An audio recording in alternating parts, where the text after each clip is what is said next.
പുതിയൊരു വീഡിയോയിലേക്ക് എല്ലാ കൂട്ടുകാർക്കും വീണ്ടും സ്വാഗതം. ഇന്ന് വന്നത് സേമിയ കസ്റ്റാർഡിൻ്റെ റെസിപ്പിയുമായിട്ടാണ്.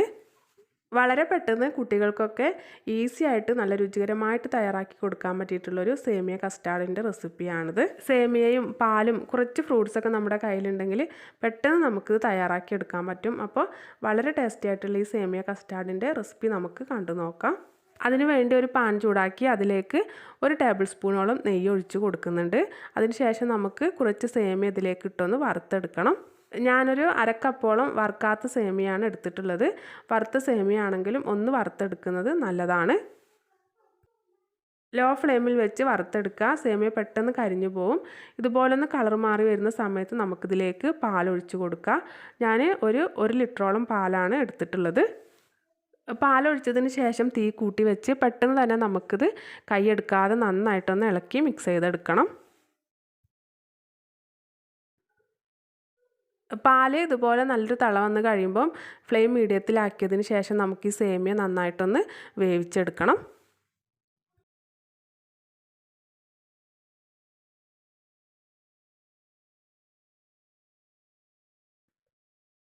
ഇതിലേക്ക് നമുക്ക് മധുരത്തിന് ആവശ്യമായിട്ടുള്ള ഒരു 1/4 കപ്പ് പഞ്ചസാര കൂടെ ചേർത്ത് കൊടുത്തതിന് ശേഷം നന്നായിട്ടൊന്ന് മിക്സ് ചെയ്ത് നമുക്ക് സേമിയ ഒന്ന് വേവിച്ചെടുക്കാം. ഞാനിപ്പോൾ ഇതിലേക്ക് മിൽക്ക് മെയ്ഡ് കൂടെ ചേർത്ത് കൊടുക്കുന്നുണ്ട്. അതുകൊണ്ടാണ് 1/4 കപ്പ് പഞ്ചസാര എടുത്തിട്ടുള്ളത്. നിങ്ങൾക്കിപ്പോൾ മിൽക്ക് മെയ്ഡൊന്നും ചേർക്കുന്നില്ലെങ്കിൽ ഒരു 1/2 കപ്പോളം പഞ്ചസാരയൊക്കെ എടുക്കാവുന്നതാണ്. ഈ ഒരു സമയത്ത് കുറച്ച് മധുരം മുന്നിട്ട് നിൽക്കണം കേട്ടോ. പിന്നെ നമ്മൾ ഇത് ഫ്രിഡ്ജിൽ വെച്ച് തണുപ്പിച്ചെടുത്ത് ഫ്രൂട്ട്സൊക്കെ ചേർത്ത് കൊടുക്കുന്ന സമയത്ത് മധുരം കറക്റ്റായി കിട്ടും.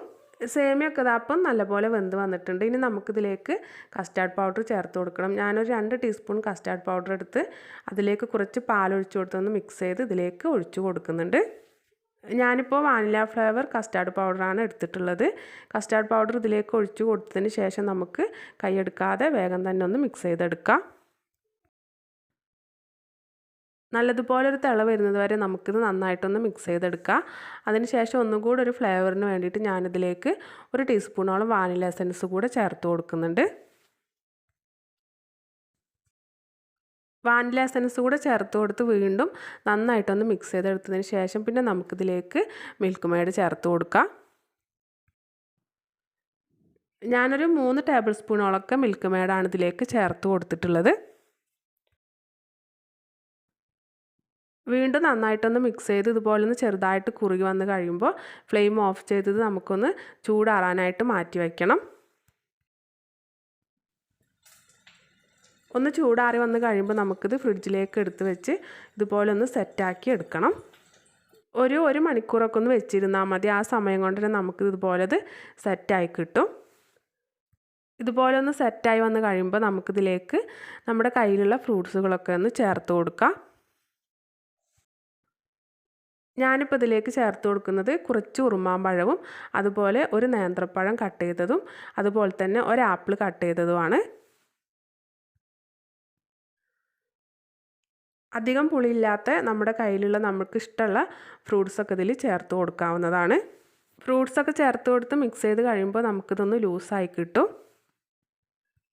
നന്നായിട്ടൊന്ന് മിക്സ് ചെയ്ത് നമുക്കിത് സെർവ് ചെയ്യാവുന്നതാണ്.